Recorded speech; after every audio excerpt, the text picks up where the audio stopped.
Hi everyone, today Phone Arena is taking a look at the Alcatel One Touch Fierce, which is currently available from T-Mobile. The full price of the device is $164, or if you choose their simple choice plan, it's $20 down and $6 per month over 2 years.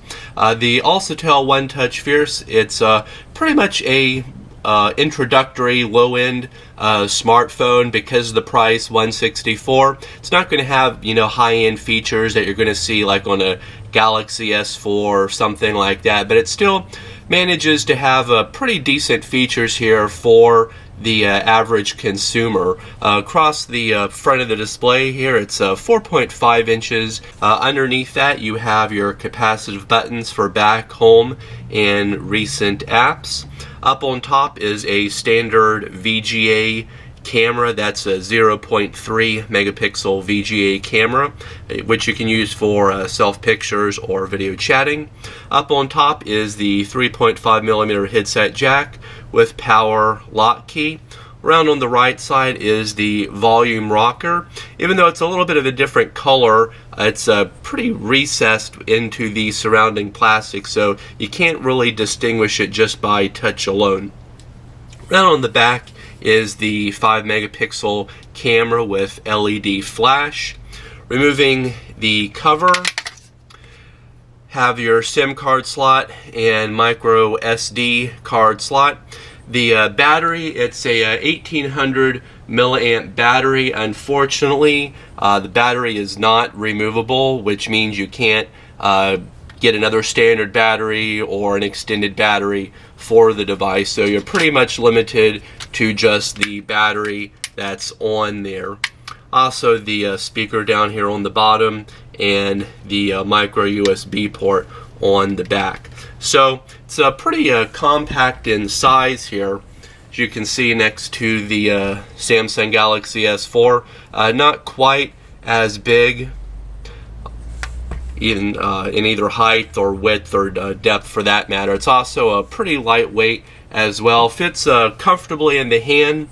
The soft touch coating on the back provides a nice grip. It's available in two colors, either this sort of metallic-y blue or silver. So let's continue on and take a look at the One Touch Fierce. As with any smartphone, one of the most important aspects of it is the display. Like we mentioned, it's 4.5 inches in size, which is pretty normal these days, not too big, not too small. Our only main disappointment with the display is that it's got a bit of a bluish hue to it. It may not show up really well here in the video, but seeing the device in person, even though it's LCD, everything has got more of a blue hue tint. Something that we haven't really seen on LCDs or even AMOLED displays recently in several years. So not really sure which LCD technology they're using here, but images are going to have that little bit of a color shift to it. As far as the user interface is concerned, it's running pretty close to stock Android 4.2.2. Which is going to be a Jelly Bean. So as you can see here, you have basic 5 home screens, or you can add 7 home screens like other devices. There's also no extra themes or extra customization like you might see on an HTC or Samsung or LG device. It's pretty much a stock Android on here. Also has a couple extra applications will kind of run down here. You got a FM radio which you can use, but of course for that you got to plug in a pair of headsets. You have your Lookout mobile security, which is pretty much like an antivirus for your cell phone here.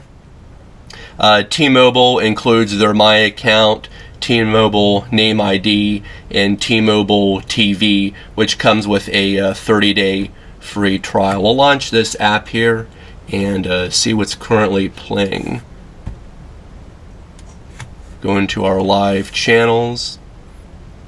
Have not a huge selection. You got Fox News, Associated Press, Bloomberg, ESPN, ABC Mobile. Go into Fox News, I guess, here. Well, okay. and take a look at this. Switch over to landscape mode. Quality isn't that great on the live streaming. It's a little bit stuttering, but still not that bad if you want to look for some live video on there.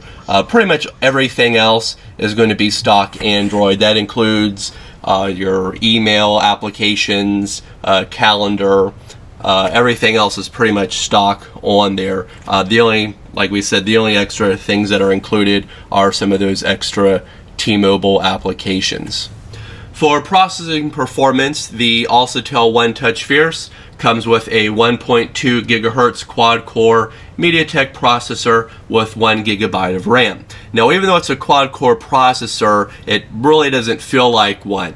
As you can see by our Antutu benchmark results, we got 13,774. Now, in comparison, the Motorola Moto X is about 18,000. The HTC One is 23,000, and Samsung Galaxy S4 is 24,000. So even though it's quad core, it's really performing closer to maybe like a dual core processor from a couple years ago. Quandrit benchmarking score was also pretty low at 4,890, which is about half that of the Motorola X and about 4 times less than the Samsung Galaxy S4.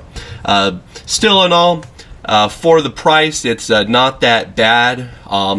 Can feel a bit sluggish at times though, especially when running multiple applications, going between the home screens, doing any type of multitasking. Would have preferred a little bit better processor on here, maybe a Qualcomm, but the MediaTek we're sure was chosen for the lower cost, help keep costs down on the device. So as long as you're running just basic applications, shouldn't be that big of an issue. For your web browsing experience, the Google Chrome browser comes standard. It's pretty simple to use here. Obviously, Google Chrome is pretty much the standard these days. Of course, you can always install another browser if you want. It's not terribly quick as far as the scrolling and the pinch to zoom. You can see it does kind of stutter there a little bit, most likely due to the processor that's used, but still, it's passable. For your internet connection and data, it can make use of UMTS, HSDPA+, and AWS bands at 850, 1900, and 2100 megahertz. Right now we're connected with T-Mobile's 4G and pretty much getting download speeds anywhere between 8 to 12 megabits per second, pretty much depending on the time of day. Sometimes at night it may peak up to 15 megabits per second downloads. For uploads, usually getting only anywhere between 2 and 4 megabits per second. So not terribly fast, but then 8 to 15 megabits per second download really isn't that bad if all you're using data for is basically web and email usage. The camera interface is pretty simple and easy to use. You have some icons over here on the left for different modes such as standard shooting, HDR, phase, panorama. Going into the actual settings here, different things for exposure, color effects, scene modes, white balance, ISO, image size.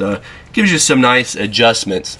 As far as the actual camera is concerned, it's a standard 5 megapixel fixed focus camera. Means it lacks autofocus, so your subject's going to have to be a good 5-6 feet away from you for them to be in focus. But even at that, images taken outside, even on a sunny day, kind of look dull and lifeless and dreary. Color reproduction is also not really that great. So we're really not that impressed here as far as the camera. Indoor images, even with bright light, it's still going to be kind of blurry, fuzzy looking, and as far as the LED flash, it's really not that bright enough to illuminate a room.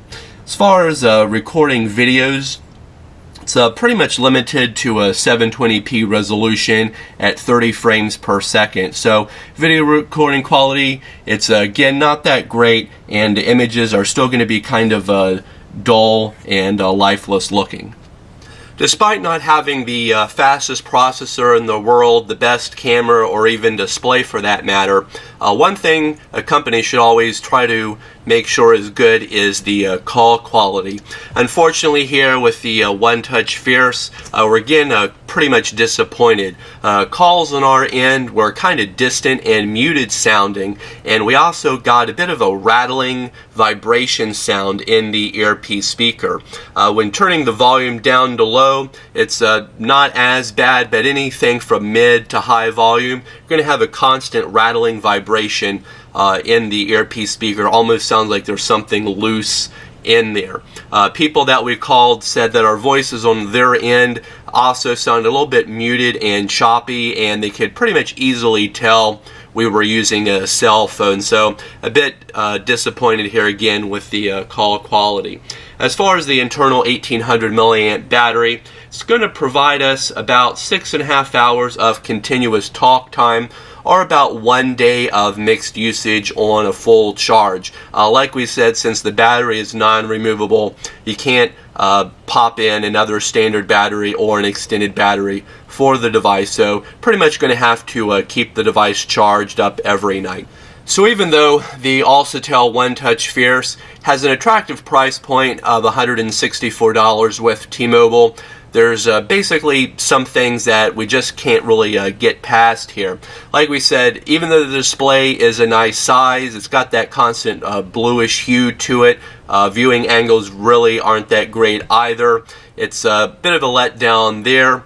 The quad-core processor does mediocre at best. It's really not going to blaze or compare to higher-end phones, but of course, for the price, you can't really expect that much. The 5-megapixel camera should at least have had autofocus with it. I mean, this is 2013, of course, not 2006. And the call quality, though, that's the real letdown here. Voices on both ends are a bit muted, and that constant rattling vibration in the earpiece speaker does really get annoying after a period of time. So overall, it's not that bad for the price. It would be better if it was a lower price, like maybe $50 or $99. $164 isn't really that bad. But still, in though, should have got a little bit more, still expecting a little bit more from the device. So if you want to check out some more information and read our review about the Alcatel One Touch Fierce, available from T-Mobile, check out our website at phonearena.com.